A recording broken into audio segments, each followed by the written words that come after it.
From Hollywood, it's time now for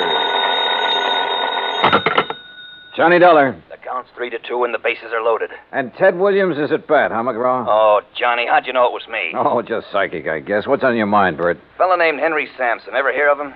Name's familiar. Well, it should be. He owns about half the newspapers in the South. Which means he isn't exactly struggling for money, huh? Right. In fact, he collects it. Figures. Especially Confederate money. Well, anybody can. What? Yes, sir, Johnny. He has one of the largest collections of old coins in this country. Oh? And a Confederate $50 he owns has disappeared. Bert, Confederate money isn't worth its weight in salt. That's where you're all wrong, Johnny. Huh? This particular $50 is insured for $20,000.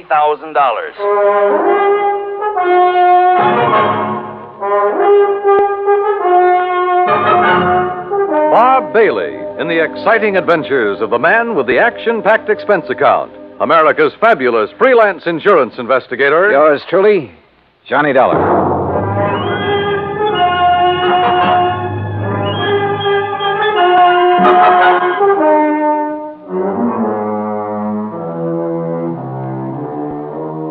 Expense account submitted by Special Investigator Johnny Dollar to the Providential Assurance Company, 393 Dewey Avenue, Hartford, Connecticut.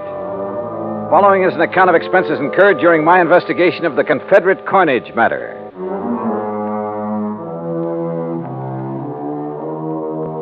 Expense account item 1, $1.20 taxi from my apartment to Bert McGraw's office. He was seated behind a haze of cigar smoke, reading a magazine. Oh, Johnny, come in. Hey, morning, Bert. Sit down. I was just reading about an old teammate of mine. Oh, who's that? Bob Feller. Feller? Yeah, he was a pretty fair country pitcher. Of course, he wasn't in my class. Of course. Yeah. Many's the time I had to help old Bob out of a spot. Yes, sirree, Bob. That boy could get himself into more jams. Well, I remember... I didn't know you played with the Cleveland Indians, Bert. What? Well, I... Blasted cigar! You been reading up on baseball, Johnny? No, but I remember Bob Feller. Who doesn't? In 1940, I saw him pitch a no-hit, no-run game for the Indians. Oh, well, now, wait a minute. You and me, we must be talking about two different fellers. Yes, sir. That's so? Why, sure. This Bob Feller that was my teammate, he played ball for the Apalachicola Alligators. Yes, sir. Good old Bob Feller. Spelled it F-A-L-L-E-R. Feller. Yeah. Yeah. Now, Johnny, about this Henry Sampson thing. His secretary called here just before I talked to you. Told me the coin had been stolen. Well, now, what makes that particular coin worth $20,000, Bert? Well, like I said, it's Confederate money, a silver $50, and where it was minted or something. That's what does it, I guess. Where was it minted? New Orleans. Now, during the whole time of the Civil War, that mint only turned out $4 $50. How come? Well, how should I know? I'm only going by what's on Sampson's original policy application. But you're sure about there being only 4 of those $50? Well, no, I'm not sure. You mean you've never checked?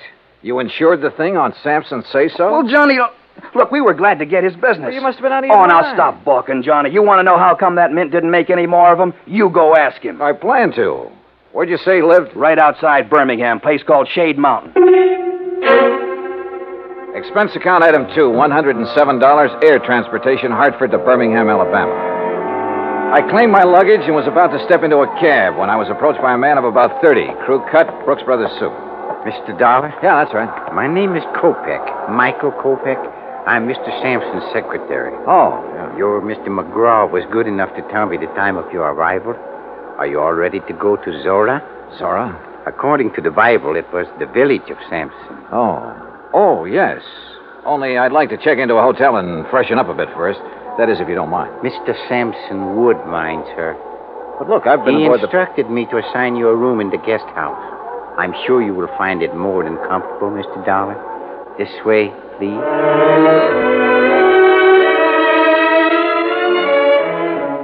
Just outside, standing in a no-parking zone, was the Sampson limousine.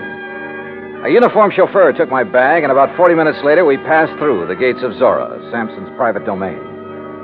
Beside the main house, there were 2 guest houses, 2 swimming pools, a private zoo, stock farm, turkey ranch, and a number of cottages for the servants and maintenance people.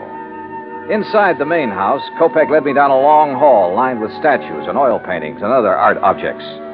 Finally, he stopped and opened a heavy door. Henry Sampson was seated behind a large desk, and standing near him was the most beautiful woman I had ever seen. Mr. Dollar, sir. Thank you, Michael. I'll call when I need you. Yes, sir. Well, Johnny, come in. Come in, sir. You had a pleasant journey down, I hope? Yes, fine, thanks. Good, good. Would you like a sample of our southern hospitality, Mr. Dollar? Well, Forgive me, my dear. Johnny, this is Mrs. Sampson. Delilah, Mr. Dollar. Mrs. Sampson? In case my question confused you, Johnny, I meant, would you like a drink? No, thanks. Not just now. Let the man catch his breath, Delilah.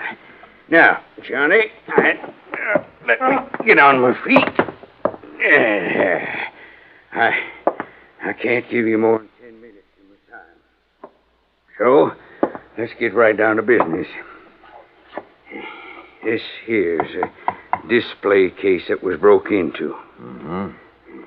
None of your other coins were taken, huh? No. Whoever did it knew what they wanted. They got the most valuable one. What about this lock? Was it tampered with? Wouldn't have done 'em no good to tamper with it.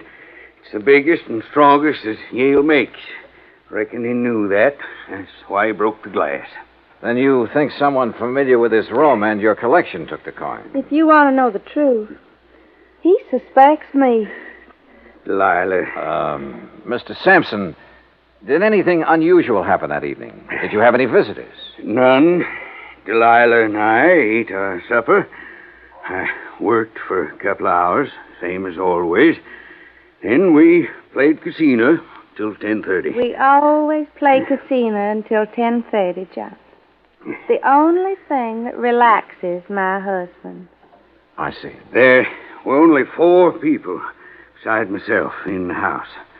Mrs. Sampson, Mary, her maid, Digger, my manservant, and Michael, my secretary. Good old Michael, the trusty troubleshooter.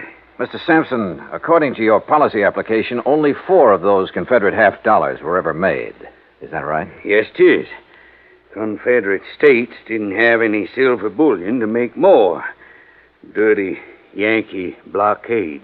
Yeah. Could you give me a description of the coin, sir? Sure. Originally, it was a regular Union 1861 piece.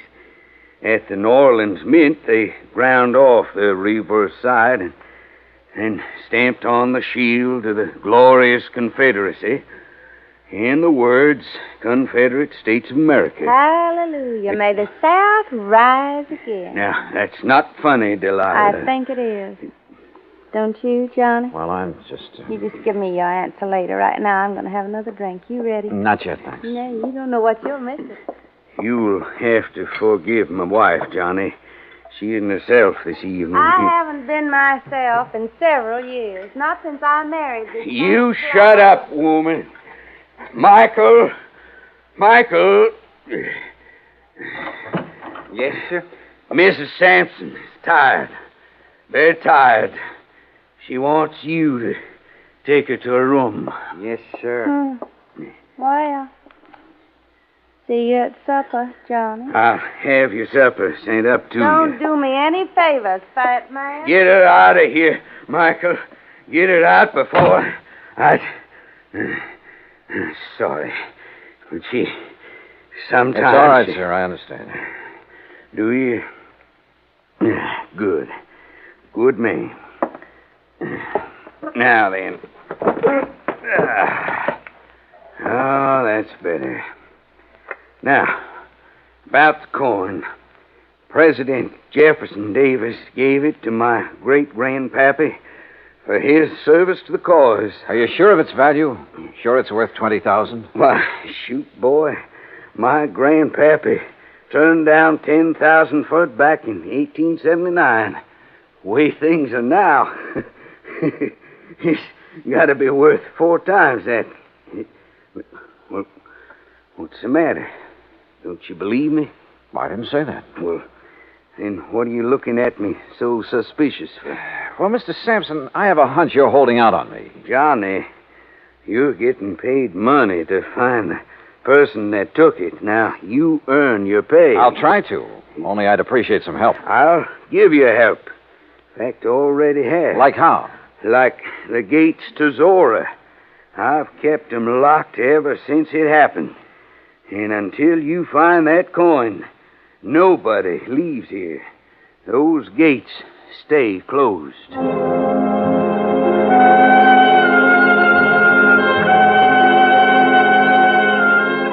A few moments later, Kopek returned and escorted me across the magnolia-scented grounds to my rooms in one of the luxurious guest cottages. I unpacked, took a shower, then called Bert McGraw in Hartford. Well, how's it going, Johnny? It is not. Oh, come on now, boy. Sorry, Bert, but it looks like a real toughie. You don't want me to send in a pinch hitter, do you? Nope. But how about getting the dust off your pants and doing some legwork? All right, what kind of work? Find out for sure how many of those 1861 half-dollars were ever made and what their value is today. Wait a minute. What'd you say, John? Not you, Bert. Somebody at the door. You check on that coin. Got it? Like the Yankees have the pennant. Good luck, boy. Okay, I'm coming.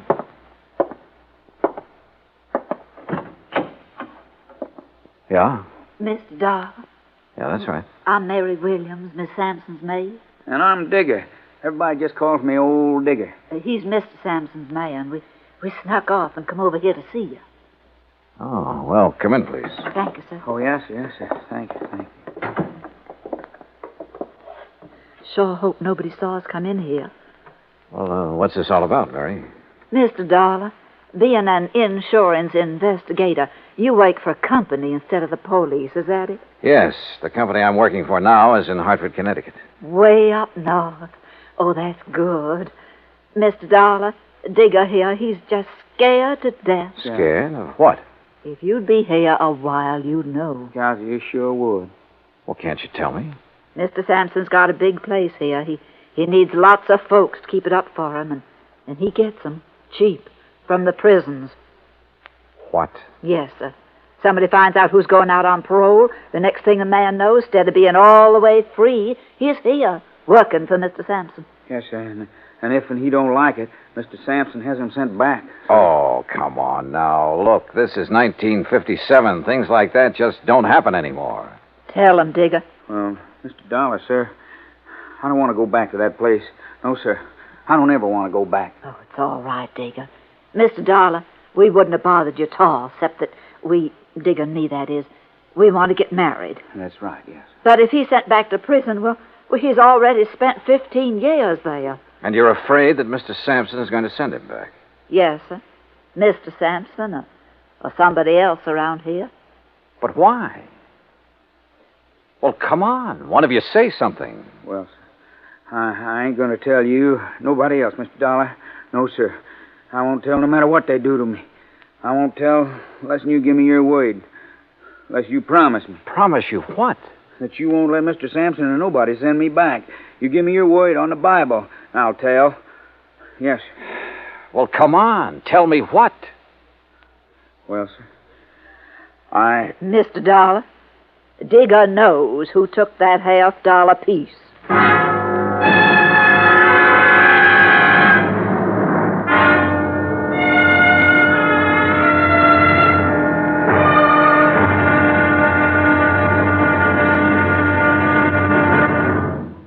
Act Two of yours truly, Johnny Dollar, in a moment.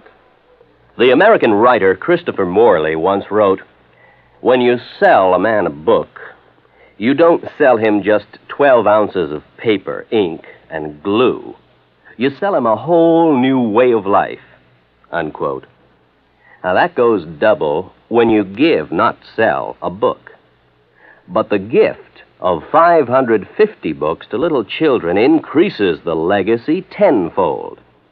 Near the end of 1960, the employees of the Chase Manhattan Bank started a people-to-people program with such a gift to school children of a town in Tanganyika. That's on the southeast coast of Africa. And to give you an idea how the books were received by the children, let me first quote from Francis Bacon. He's an English writer of a few centuries back. He said, "Some books are to be tasted, others to be swallowed, and some few to be chewed and digested." In the past, children in Tanganyika may have done a little tasting and chewing and a little swallowing and digesting. But there's one certain thing. They wound up devouring the books they received from the United States. And they did so much of it that they, the ones in high school anyway, were able to reach the level of English children their age and pass the exams at the same time. That takes a lot of book learning, as they say. Now, the gift of these books from the United States of America may have seemed a small thing to the senders, but the boys in Tanganyika who received them know that they've opened a whole new way of life. They've greatly increased understanding in the classroom of freedom, the right of all men everywhere. And now, Act Two of yours truly, Johnny Dollar, and the Confederate coinage matter. I wanted to help Digger, the Sampson servant who claimed to have information concerning the missing Confederate $50.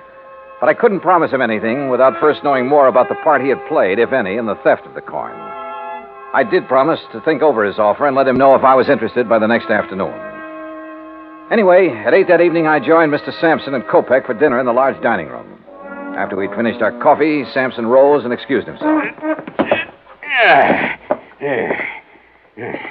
When you're ready, we got work to do, Michael. Yes, sir. Huh? See you in the morning, Johnny. Well, how is the investigation coming, Mr. Dollar? Have you found any valuable clues? No, not a thing. Oh, that's too bad. But you haven't given up. Kopek, I haven't started. Uh-huh.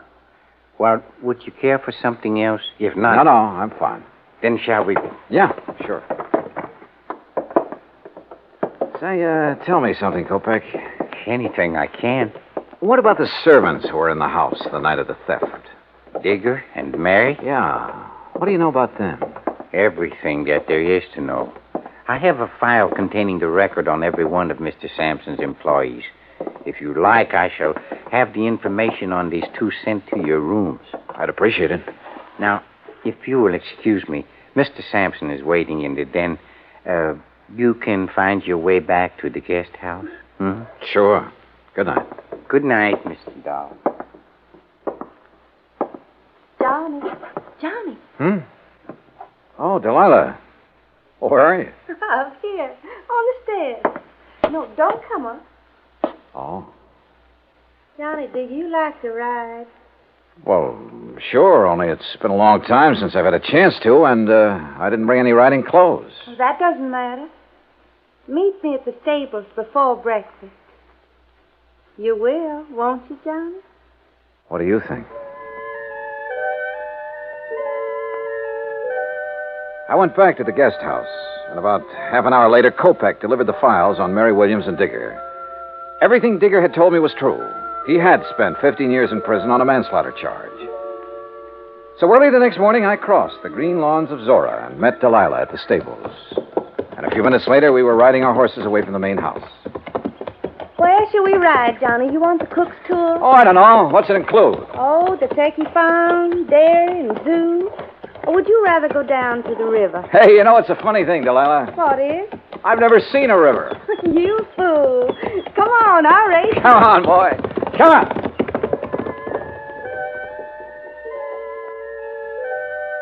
Finally, when we reached the river, we dismounted.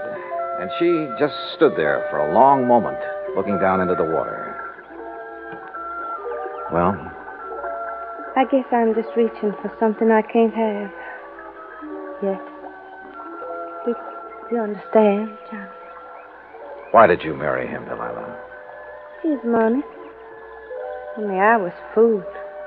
Or made a fool of. How do you mean? Well, he's a collector, Johnny. Coins and paintings and people. Well, hadn't you noticed? I'm just another one of his possessions with all the rights and privileges of a statue. And you know why Sampson married me? Because my parents named me Delilah. Well, why don't you leave him? Oh, I'd need money, a lot of it. And I thought I was going to get some. But now, maybe I'll get another chance. And when I do, Johnny, you keep in touch, huh? We rode on back, had breakfast, and I returned to my rooms in the guest cottage.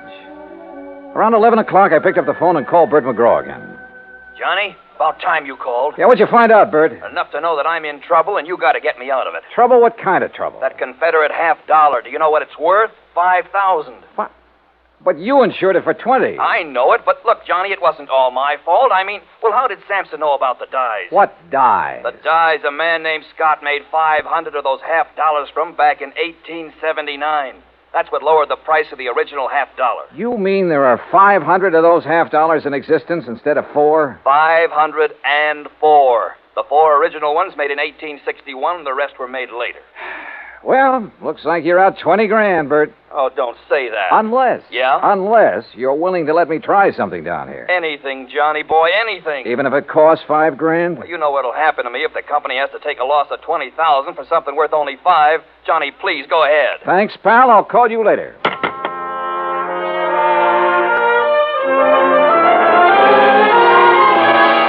As soon as I could, I sent word to Digger and Mary, the 2 servants, asking them to come to the guest house.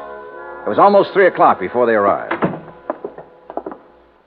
Miss Dollar, have you decided on what you're going to do? Yes, Mary, I have. Digger. Yes, sir? I can't promise that you won't be sent back to prison.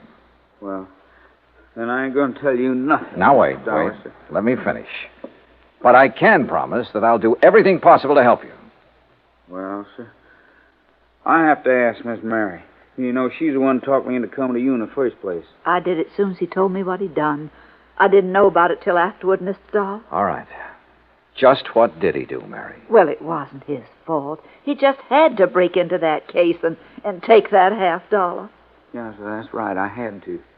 Why? Because she said that she'd tell Mr. Sampson something real bad about me.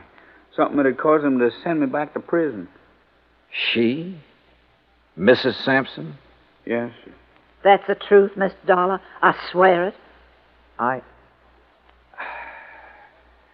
All right, Digger, go on. What happened after you took the coin? Well, sir, it all went like she said it would. I got hold of the $50 and ran on down to the river. Late that night, I was on my way back to where I was supposed to meet Miss Sampson and give it to her. Well, sir, then I tripped over something and doggone if I didn't lose it. Oh, wait a minute. Come on now, Digger. You don't expect me to believe that. But it's the truth. Yes, sir. I had it in my hand, and when I fell, it flew out. And you can't find it? No, sir. No, sir. And I looked and looked. There's a good reason why he can't find it, Mr. Dollar. Oh? Yes, and you come with us. We'll show you. They showed me, and I had to agree there was a good reason. I told Kopek I wanted to see Mr. Sampson. While I was waiting for him, Delilah came down the stairs from her room. Johnny, I saw Digger take your suitcase out to the car. You aren't leaving.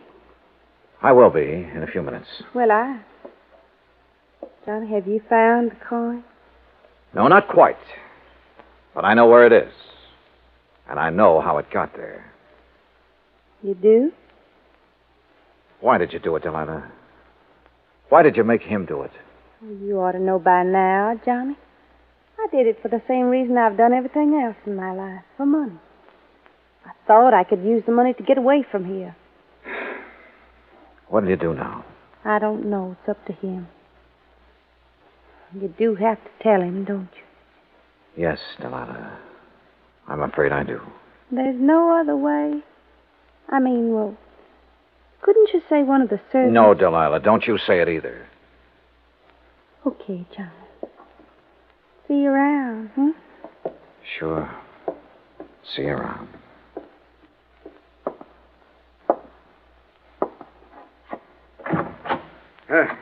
Come in, Johnny. Come in. I hear you have news for me. Well, boy, start in. Tell me. I told him as simply as I could. When it was over, he got to his feet and stared out the window for several minutes. When he turned back, he ordered Kopek to find Digger and take him to the place where the coin had been lost. A few minutes later, we joined him there.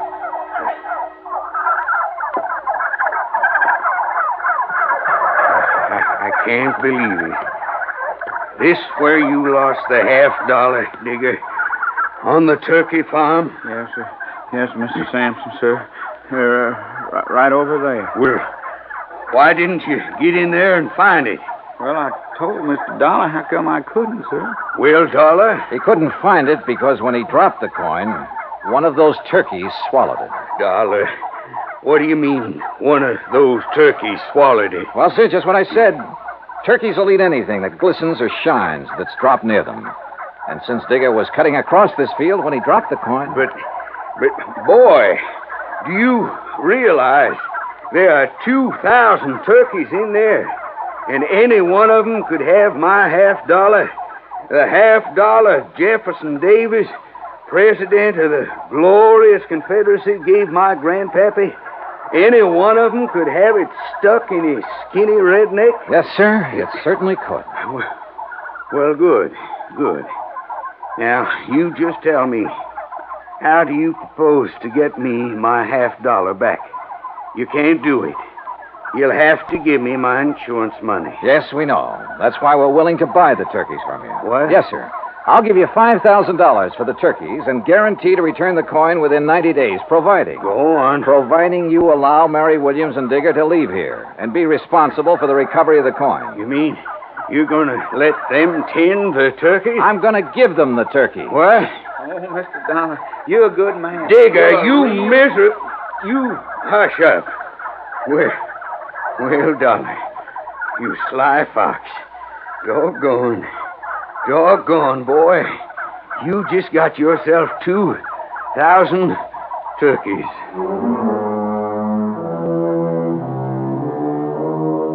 A couple of weeks after I left Birmingham, I received a letter from Mr. and Mrs. Digger telling me that they'd found the coin in the craw of the bird they'd killed for their first Sunday dinner together. Which proves once again, miracles do happen. Expense account total, including transportation back to Hartford, $405.10. Yours truly, Johnny Dollar.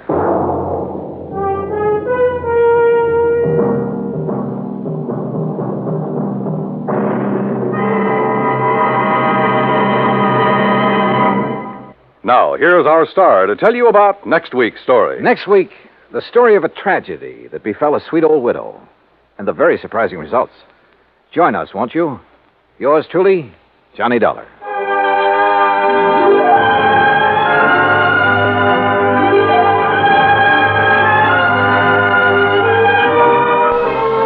Yours truly, Johnny Dollar, starring Bob Bailey, originates in Hollywood. Written by Charles B. Smith, it is produced and directed by Jack Johnstone. Heard in our cast were Virginia Gregg, Eleanor Audley, Herb Ellis, Herb Vigran, Forrest Lewis, and Vic Perrin. Be sure to join us next week, same time and station, for another exciting story of Yours truly, Johnny Dollar. This is Dan Cubberly speaking.